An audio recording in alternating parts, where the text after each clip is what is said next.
think we're ready for our next panelist. I believe it's the last panel. And we're bringing back up Mr. Hain and Ms. Delgado with the BOE.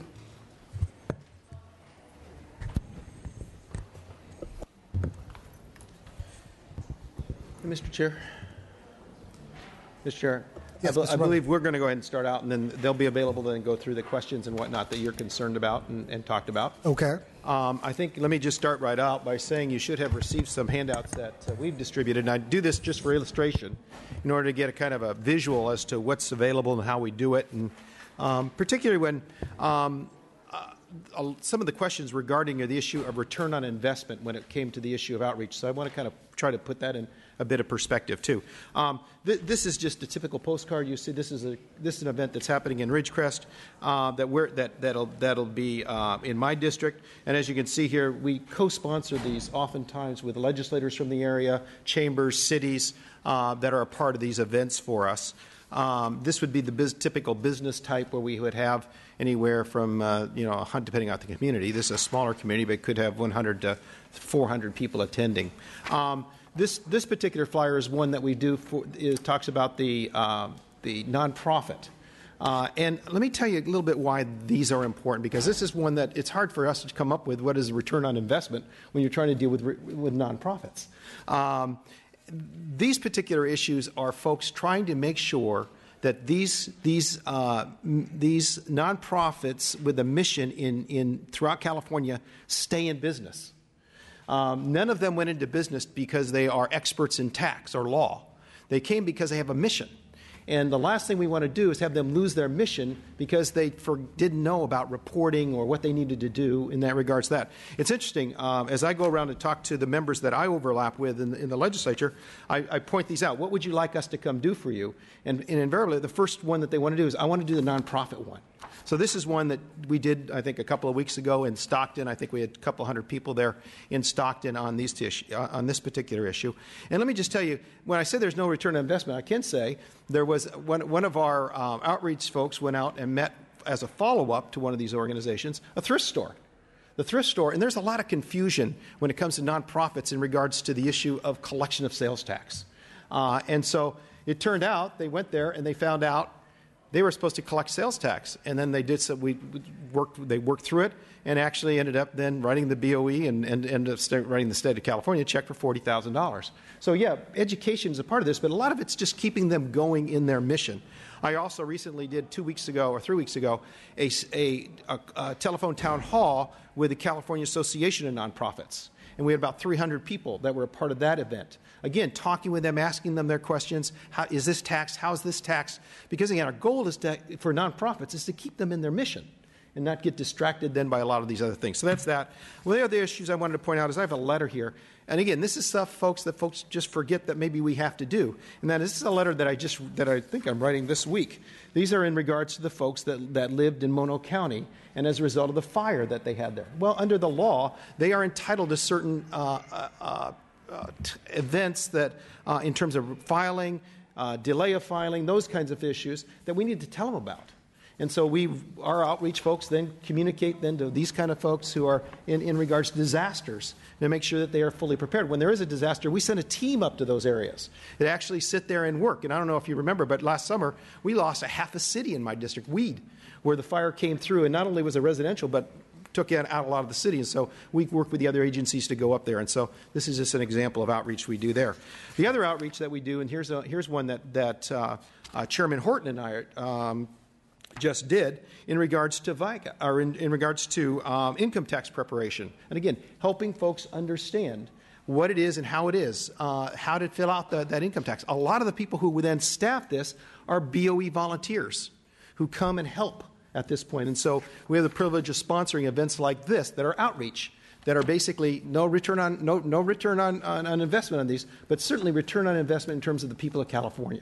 So that's that one there. So these are some examples of what we do there. Another one I just completed was I did a telephone town hall also with the League of California Cities. And I had 50 cities on that phone call in my district. One of the reasons that motivated us this, I had 2 cities that last November sought to put on a ballot initiative to raise their local sales tax. The problem is they did it wrong.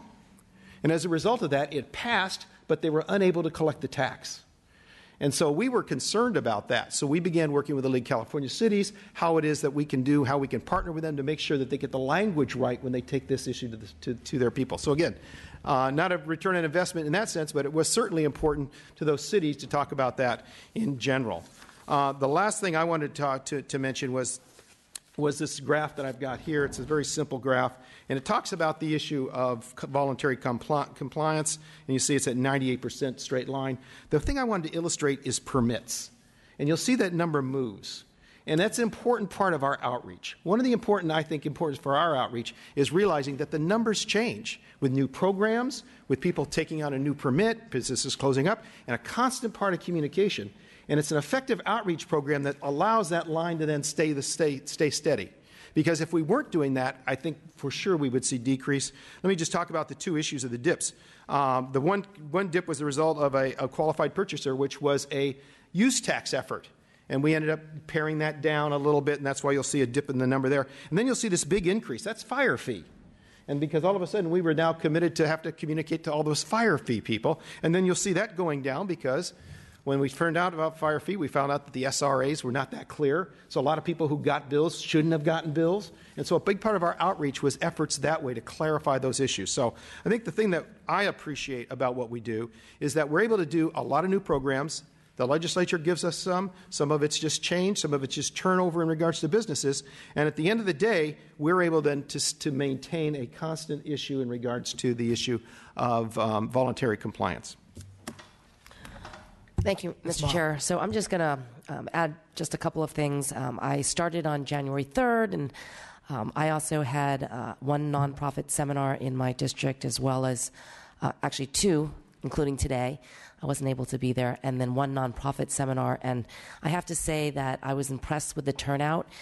250 people came to Oakland for the nonprofit seminar, so a lot of interest in understanding the tax laws and what is taxable and not. Just because you're a nonprofit and not paying income tax doesn't mean that you don't have to pay sales tax on certain items. So that is a very popular seminar, as well as the nonprofit seminar, which usually is targeted toward permittees. So the permittees in the districts do get notices on these different seminars that are happening, but I find that we need to do more. In my district, we need more industry-specific seminars. We need more in-language seminars. We need to bring these seminars into the community.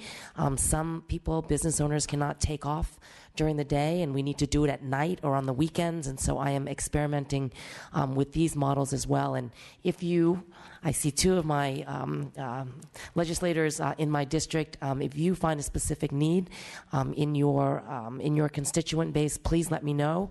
This is part of our outreach efforts, is to be able to service our constituents. And we always refer in the BOE to the Taxpayer Bill of Rights. It was passed under the Harris-Katz Act of 1988, specifically targeted to the BOE. And as I am reading it today, I don't know if you got a copy. It's this copy with it's yellow highlighted. It doesn't specifically say the Taxpayer Bill of Rights, but I'm pretty impressed. Since 1988 till today, that the BOE is fulfilling many of the legislative intent that was intended in this Bill of Rights. Right? It says that we're supposed to develop and implement a taxpayer education information program based on mailings and education workshops, direct education and newly registered permittees with the board, written communication, as well as electronic media and participation in small business seminars and local programs. So we are doing what the Taxpayer Bill of Rights intended us to do, and I think it is evidenced by 98% voluntary compliance by our permittees. But the 2% obviously is done by enforcement and compliance, which are necessary components to deterrence and a collection tool. But again, 98% of our permittees are participating voluntarily, and I believe it really is due to the very aggressive outreach efforts that the board does. So I'm pretty impressed just being here for 2 months with these efforts, and again, look forward to partnering with you and your community to do more. Thank you. I don't know if you have an additional comment or introduction. I thank both Senator Renner and Member Ma for their comments. Our outreach team works very hard. They try to educate our taxpayer and our public in the most efficient manner possible. We're working very hard to develop partnerships so that we can reduce costs in terms of, and also partnering with our member offices because they do know their constituent base and what's needed in those areas. So I do. I thank you very much, and look forward to working further. Questions, Mr. Nazarian? I guess I just have a general comment. Just going back to some of the questions I was having before. And this goes back to the particularly race program. I mean, this area. And the underground economy has had a devastating impact, especially on the entertainment industry in my district. And it takes away opportunities of folks who have earned a good-paying job, livings, over the course of the last 7-8 decades in San Fernando Valley, Southern California, to be impacted heavily. So any enforcement programs that are in place in order to offer certain protections and make sure that the underground economy isn't impacting our economy is key. But at the same time, we need to make sure that we raise the question sometimes and find out what are we doing, what are the practices that life is constantly evolving. And so what are we what old habits are we keeping in place that may not allow us to reap the benefits and efficiencies sometimes that may be available to us? And what are those thresholds that we're not may not be too obvious for us to see and take action on, but through dialogue and questioning we can potentially try to reach, working together. So that was it. It was just a comment. It wasn't a question. Thank you, Mr. Chair. Thank you, Mr. Chair. Quick question for me. With compliance at 98% from 2010 to 2014, which I think is excellent, I was curious why the need to increase outreach. I'll have to speak to that. I think part of the issue is we have a growing number of accounts during that period of time. Certainly 2 new programs, such as I said, the qualified purchaser and the fire fee issue, and we anticipate that we're going to probably get some more. I think on top of that, I think that the board as a whole has seen the need to make sure that we are not only dealing with an issue of compliance in regards to 98%, but also these other efforts. Because again, when I go to visit legislators, I know I was just in another member's office just last week, I said, hey, here's what we can do. What would you like us to do? And it's always the nonprofit. So I think we're also trying to respond a bit to what we're hearing from the legislators in regards to what they'd like to see us do. So, I mean, I think that's part of the issue is trying to make sure we continue at that level. Thank you. In terms of, obviously, there's been times where there's been an overall critique that government should be more run like a business, and I wholeheartedly embrace that. That's why if you look at a number of our questions, we talk about return on investment. When you look at an agency that's primary focus is revenue, I think it's extraordinarily important to focus on investment. I was curious, I noticed a number of the outreach was really regarding income tax, which is not in the purview of the BOE. Can you discuss Well, we do that? have. We oversee our hearings oversee income tax appeals. We do the hearings in regards to FTB. So income tax is very much a part of what it is that we either have as constituent services and work along with. So we work, like I say, hand in hand with FTB on those issues. But ultimately, if somebody has an appeal, that is, they feel like they weren't treated correctly in FTB, they're before the BOE. Mm-hmm. Okay, thank you.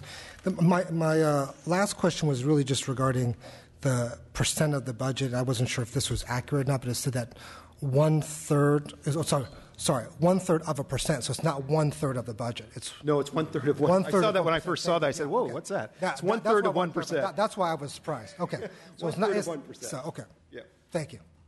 I don't have anything else. Well, the only other thing was that we started the questioning, and Mr. Cooper was trying to get a breakdown. I just want to impress upon the point that I'd be very interested in see the breakdown, especially of some of the conversations we were having about outreach and mail. I'd be interested specific to see what the breakdown is like. So look forward to that continued dialogue. And if we need to have another joint hearing or maybe just a hearing through Sub 4 and Chair Ting can join us at the Sub 4 hearing, I'm happy to have a follow-up so that we figure out what that breakdown is as well. So thank you. Oh, last but not least, are there public comments?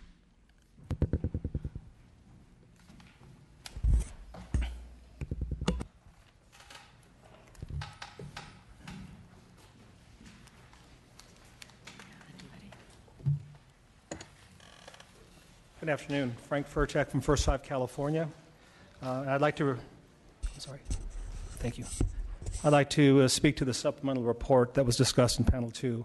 On behalf of First Five, California, I'd like to thank the committees and their staff for your attention to this matter. Having received BOE's 17-page report last night, First Five, California is not yet ready to comment on the 11 proposals outlined in the report. In general, though, First Five, California considers BOE's use of First Five tobacco tax revenues to fund its licensing program is not consistent with the voters' intent of Prop 10, nor the legislative intent of AB 71, which established the program. This expensive overstep needs to be examined further. We look forward to working with the Assembly and other stakeholders to review the 11 proposals outlined in the report and to make recommendations. Ultimately, First Five California's desire is that its decreasing funds are used as they were intended, to directly benefit programs and services for California children aged 0 to 5. Thank you. Thank you. Good afternoon. My name is Moira Kenny, and I am the Executive Director of the First Five Association, which represents the 58 county commissions. Again, I want to echo my colleagues' thanks to the committee and to the staff for their hard work on this, and we too look forward to fully delving into the BOE's supplemental report that we received yesterday. But I do want to echo the thought that regardless of the value of the BOE's enforcement efforts, which we've heard much about today, the use of Proposition 10 tax revenues for these licensing and enforcement purposes, we believe is not consistent with either the voters' intent under Prop 10 or the legislators' intent under AB 71. This ongoing overstep is something that we welcome your continued look at. I also do, though, want to encourage the legislature to continue to focus on the full cost of the BOE's tobacco programs, which did not perhaps receive as much attention today as it might have. Throughout the report, there is understandably attention to the fact that the cost of the licensing program is $9 million. But I do want to remind you all that First Five county commissions and the state commission provide more than $17 million in funding to BOE for the full cost of the tobacco programs, which would suggest that the cost of the BOE's programs is in fact $35 million and not $9 million as outlined in the report. So under that, as you review the suggestions in the report, we would encourage you to look at those suggestions that would fully cover the costs that are currently passed on to Prop 10. In closing, then, I want to appreciate the attention that many of you on the dais today have paid to the impact of these administrative costs at the local level. Again, the $17 million paid by commissions to BOE last year. By comparison, I just want to point out that we provided 13,000 services to 13,000 infants and toddlers for $13 million last year. Nutrition and fitness programs to 20,000 families for $17 million, again, roughly in the same ballpark, but that we're talking about with our BOE. And finally, we served services to 23,000 children with special needs with $20 million. So we believe that our funds are very well spent. We look forward to sharing with you any information you may have about the cost effectiveness of our programs. And again, thank you for your attention to this matter today. Appreciate it. Thank you. Hi, John Benton on behalf of First Five LA. I just want to mention it's about $3.5 million annually for First Five LA regarding in terms of the assessments from BOE. So we'd like thank you for looking at this issue, and we look forward to working with you. Thank you. Any closing comments? I was just going to thank my chair today for working with our committee to have this joint hearing. Thought it was very productive. Want to just thank all the staff that obviously worked very hard for the preparation of the materials. Very much appreciate that. We've also, for anybody in the audience that has any interest in what questions we had and also the staff answers in preparation, that's all available for the public and also going to be on our website. Thank you. And last but not least, usually we highlight all the mistakes and don't highlight the positives. So thank you to the BOE staff for getting the report back to us prior to the April 1st deadline. Appreciate it. Thank you. Thank you all.